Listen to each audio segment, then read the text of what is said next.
We begin the Gemara today on Daf Samach Aleph Amud Aleph, 5 lines from the top of the Yamud. The Gemara continues with the halachas of a neder regarding certain expressions a person uses in his neder regarding certain time frames. What does that lashon include? The question was asked, Omar Yayin Shani Toyim Yovel. Person says, I will not taste this wine until Yovel. As the Ran here says, the Gemara really means to say that he's speaking about Yovel Zeh. He says, until the end of this time period of the Yovel, I will not drink wine. So what does that include? Mai. Shnas Chamishim Kilifnei Chamishim. The 50th year, the actual year of Yovel itself, is that part of all the years leading up to the Yovel? Oi Kila'acha Chamishim. Or is the 50th year, the year of Yovel, belong already to the next years that are going to be for the next years of Yovel? So Yovel is once in 50 years, but the question is, what's with that year of Yovel itself?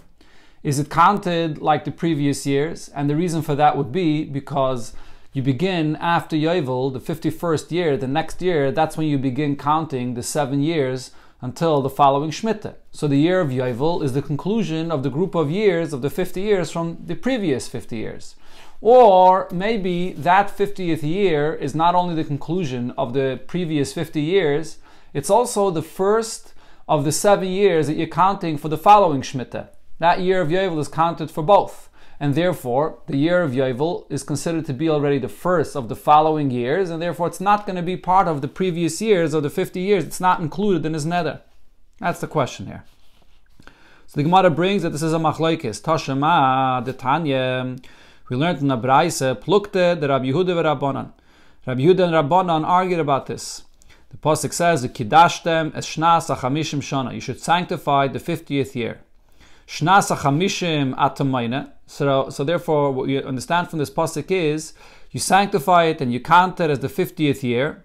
V'atamayne shnas chamishim v'achas. But you can't also count it as the first of the next group of years, as the 51st year, in other words, the first of the 7 years for the following Shemitah. It could only be counted as the conclusion, as the 50th year of the previous set of 50 years, but not as the first of the next set of years. So Mikan Omru, from this pasuk we learn out, Yovel eina oila leminyan shavua, that the year of Yovel is not going to be counted as one of those years for the next set of 7 years following to the next Shemitah. That's a Tanakama. So according to the Tanakama, we see that Yovel is only the conclusion of the previous 50 years. Rabbi Yehuda says, Yovel oile leminyan shavua. The year of Yovel is also going to be counted as the first of the 7 years for the following Shemitah. So the Gemara brings over here clearly, we have this machlokes regarding what the year of Yovel is counted as, and that will be our answer to the lashon of the neder. The person says, until the end of this cycle of Yovel, whether it includes the 50th year or not. The Gemara brings the continuation of the argument, the discussion between the Tanakama and Rabbi Yehuda. Amru loi le Rabbi Yehuda, so that Chachamim said to Rabbi Yehuda, Hareyu oime, the pasuk says, Shei shonim tizra sadecha, that the person has 6 years where he can plant in his field. And over here, though, in the year of Shemitah that follows Yovel, according to your opinion, ve'en kan ela chamish. Here he only had 5 years that he was able to plant in his field. Because the Yovel, which is the first year you're counting for those 6 years before the Shemitah, that's a year of Yovel where you can't work a plow or plant in the field. So it means he only has 5 years that he was allowed to work in his field, and then comes the Shemitah after 5 years. So how could you say that? You have to have another year, a new year, after the Yovel that should be part of those 6 years.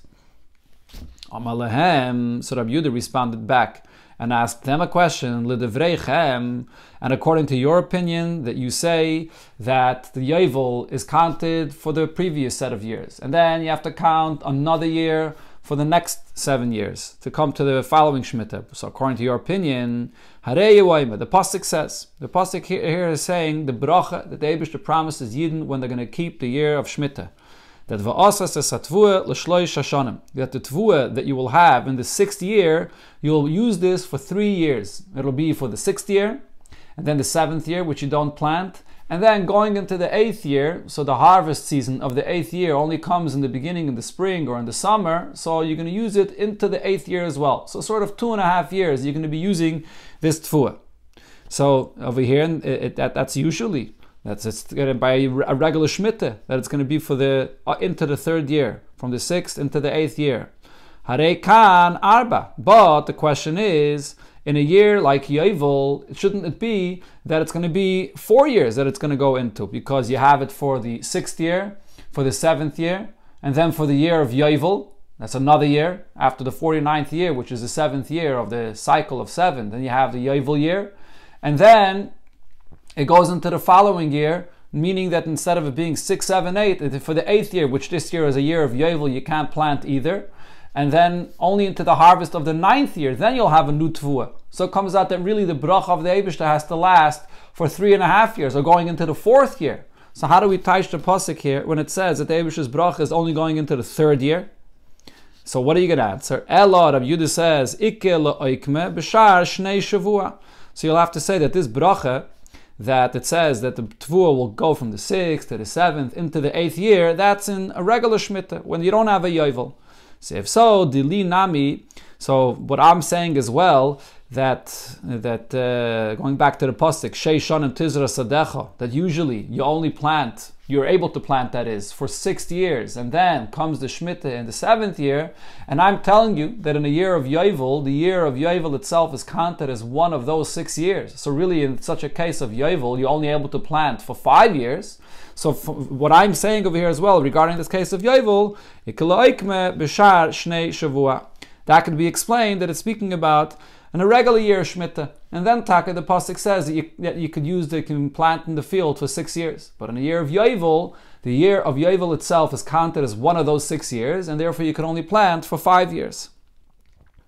Going back to what it said in the Mishnah, Ad ha-Pesach Aser, if a person uses the term Ad ha-Pesach, until Pesach, so then he's Aser until Pesach arrives, which is the beginning of Pesach. And if he uses the term Ad sheyetze ha-Pesach, or if he says the term, saying the lashon of the Mishnah, Ad sheyehei, I believe the Mishnah said Ad sheyehei ha-Pesach, so that means until Pesach will be over. But then there was a machlekes in the Mishnah between Rab Meir and Rab Yosi if the person said a lashon Ad lifnei ha-Pesach. So Rab Meir in the Mishnah said that he's only going to be aser, his neder will be in effect until Pesach arrives. In other words, he said this lashon which is not clear, Ad lifnei.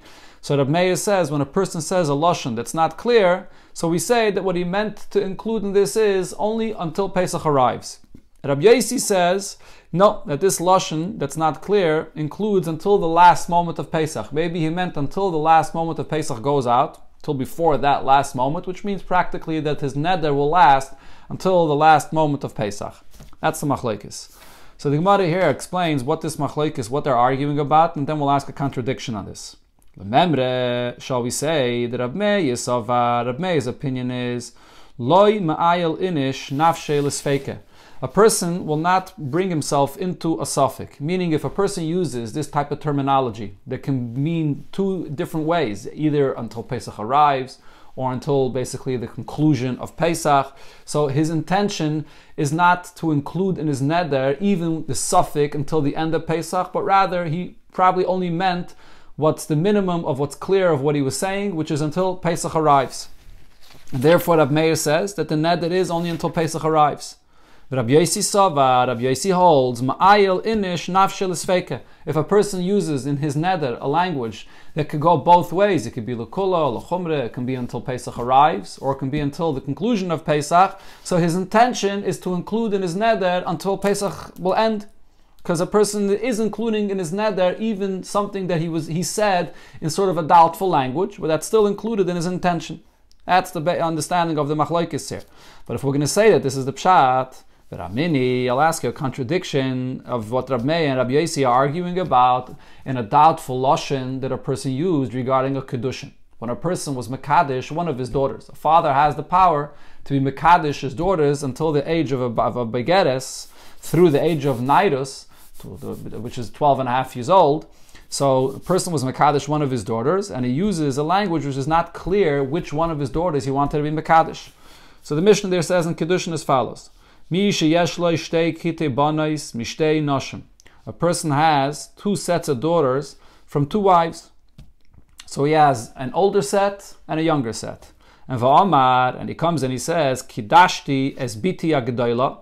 I was mekadesh my daughter. and I said that I was Mekadesh Biti HaGedola, my older daughter. Right? So according to one opinion there, actually in the Gemara in Kiddushin, when he was Mekadesh, his daughter, to this man, he told him which daughter it was. But he used the term, I'm being Mekadesh to you, my older daughter. And now afterwards he says, Ve'eni Yedeya, I'm not sure which older daughter. When I said Biti HaGedola, what was my intention? Which older daughter did I mean to include in this? Ve'eni Yedeya, this Lashon Gedola that I said, does it mean Gedola Shebigdolos? Does it mean the older daughter of the older set? So in other words, the oldest of the four of them. Im Gedola Shebigtanos, did he mean to say that the older one of the younger set? So that would be the third one in age. Vim Ketana Shebigdolos, or did he mean the second one as far as the age of their who's older and who's younger? The second one meaning the younger one of the older set. She's also older in that sense. Each one of these are older in some sense of one that's younger than them. Shehi, so now the Bryce explains, the Mishnah here explains, Ketana Shebigdolos, Shehi Gedola, she's older, Mina Gedola Shebigtanos, than the older one in the second set. So therefore she could also be referred to as the older daughter. So because it's unclear what he meant with this lashon of I'm marrying off to you my oldest daughter, and again, like I mentioned before, even if, according to one opinion there in the Gemara in Kiddushin, he did specify which daughter it is, but it doesn't matter. Because he said this lashon of Gedola, we have to go by the lashon of Gedola. How do we define the word Gedola? So it could be defined in one of these three ways. There are 3 out of the 4 that are all older than a one that's younger than them. So according to Rab Meir, Kula Nasurais, all of these 3 are going to be Aser, and the Bach here switches the words of the Gemara. They're all going to be Aser, Chutz Mina Ketana Shebiktanais, besides the youngest of the younger set. In other words, the fourth one, the youngest one, that for sure is not older than any of them, so for sure she's not included. Divrei Rab Meir. This is Rab Meir's opinion. Rabbi Yosi says, Kulon Mutarais, all of them are going to be Mutter, Chutz Min HaGedola Shebigdolos. We don't have any doubt that he meant to include any of these daughters besides the oldest of the older set. That's the one that's definitely called Gedola. There's no doubts to have about that because she's Gedola of all of them. So what do I see over here in their machlokes? The machlokes between Rab Meir and Rab Yosi there is the same machlokes that they're having here. When a person uses a lashon, Gedola, and it's unclear what that includes, so Rab Meir says that a person does use a lashon and his intention could include various different options that is unclear. A person is machnas atzmai lebeis hasafik. A person says something and his intention could have been even to something which is not 100% the older one, but only older one in contrast to another one that's younger than this girl and this daughter. So therefore we have a suffix regarding the lashon of Gedola, which one he meant. So all of them are going to be aser besides the younger one. Whereas Rabbi Yosi says, when a person says a lashon, he only meant what's the clearest. In other words, that's Gedola 100% from all of them, and therefore only means the oldest one. So this is the exact opposite. Rabbi Meir and Rabbi Yosi's opinion here is the exact opposite of what it said over here. By us it said that according to Rab Meir, a person is not machnis himself into a suffix, and his neder only goes until the beginning of Pesach. And Rabbi Yosi is the one that says that the person uses a lashon, and therefore he does include in his intention also the suffix that it may mean until the end of Pesach, and therefore is us until the end of Pesach. So the Gemara answers, Amar Rab Chanine bar Avdimi, Amar Rav, Muchlefes Hashita. We have to switch the opinions over here in the Gemara here in the Nedarim, right here in the Mishnah. We have to switch their opinions to fit with their opinions in Kiddushin. And the Gemara brings a Braise where it says this clearly, V'hatanya, and like we learned in the Braise. Zeh klal, this is the rule, Kol shizmanoi kavua. When a person is making a neder and he's setting it to a certain time period, and this is a time which is set like Pesach. Pesach is always the same time in the year. V'amar, and he uses the expression ad lifnei, or he says ad lifnei Pesach, and this is a lashon that's unclear if he means until the beginning of Pesach or until the end of Pesach. So Rab Meir says ad sheyetze, that this includes until the end of Pesach, because Rab Meir follows his opinion that a person uses a lashon that's unclear, his intention includes even that part of the time that's not clear. Rabbi Yosi says, Achi Yagia. When a person makes a neder and he says a lashon that's not clear, so we say his intention was only for that time that is clear in his neder, that he for sure meant until Pesach begins. But it does not include the duration of Pesach itself, since it's not clear that he meant to include that in his neder. Just like their opinions are in Masechta Kiddushin regarding the person that is marrying off his daughter. The person said that his neder will be ad hakotzer, until the time of the grain harvest. Ad habotzer, until the time of the harvest of the vineyard, the wine harvest, or the grape harvest. Ad hamosik, until the time of the olive harvest. So these are all time periods that are not exactly set like the other things that the Mishnah was talking about till now, until Pesach, or until any set time that's a date in the calendar. These are time periods that come about in a certain season, but it's not 100% set. So over here, in such a case, Eina Aser, his neder will not be Aser Elo Achi Yagia, only until this time period arrives. And it doesn't matter what language you use. It doesn't matter if he says Ada Kotzer, if he says Achi Yagia Kotzer, or he said Achi Yehei, until it will be. Whatever lashon he used, we don't make any distinctions. We say that his intention was only until that time arrives. And the Mishnah says, Zeh haklal, this is the rule. Kol shezmanei kavua, if his neder was until a set time, like a Pesach, which is a set time in the calendar, v'amar achi yagia, and he used the expression until that set time will arrive. So then asa achi yagia. He's only asa until that time of Pesach arrives. Amar achi yehei, if his neder is until Pesach will be, so then that means asar achi yetze. Then the isra will be until including the whole duration of Pesach itself, until Pesach ends. V'chol she'ein zmanei kavua, if his neder is for a certain time period, but it's not something which is set in the calendar, like what we're speaking about here, the harvest, different harvests which are not exactly set.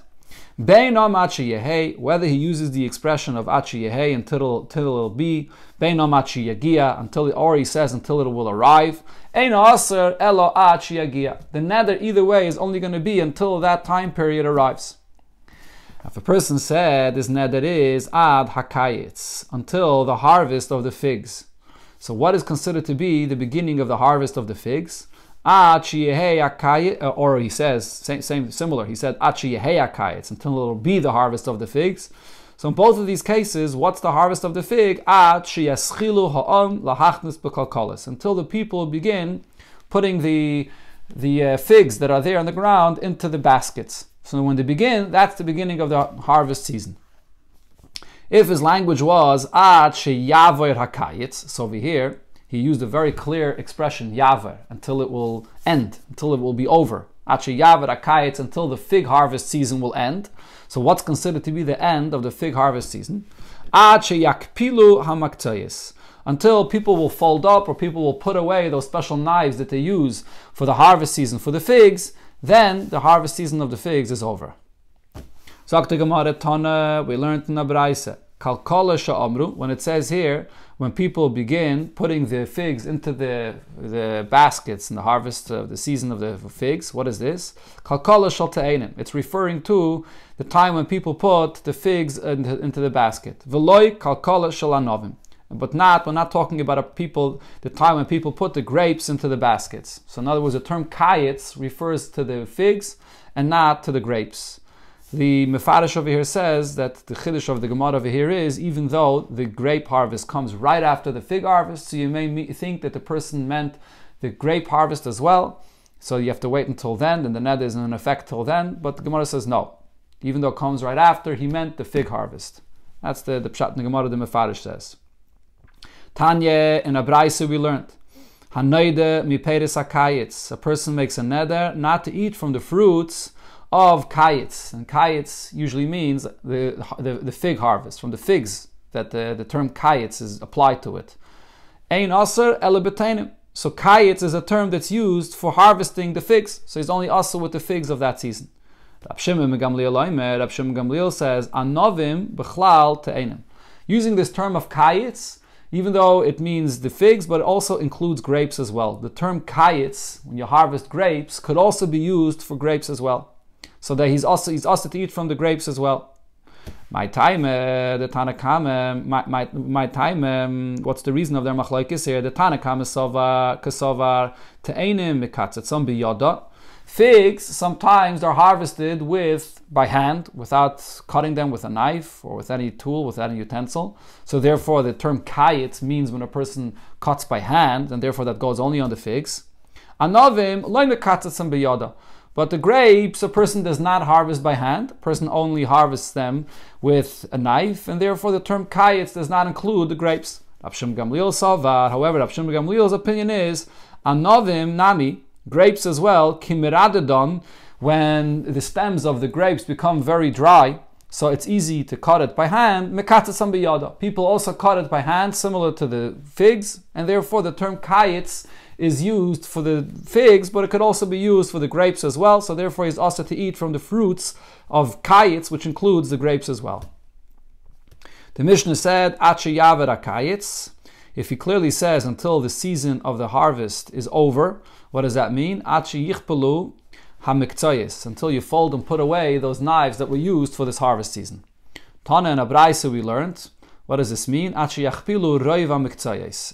most of the knives that were used for the harvest season were put away. Even if not all of them were put away, but until most of them were put away. Some say it means every individual, until he put away most of the knives, even if he didn't put away all. Some say it means until most of the people put away their knives. That's the pshat of this shear of putting away the knives.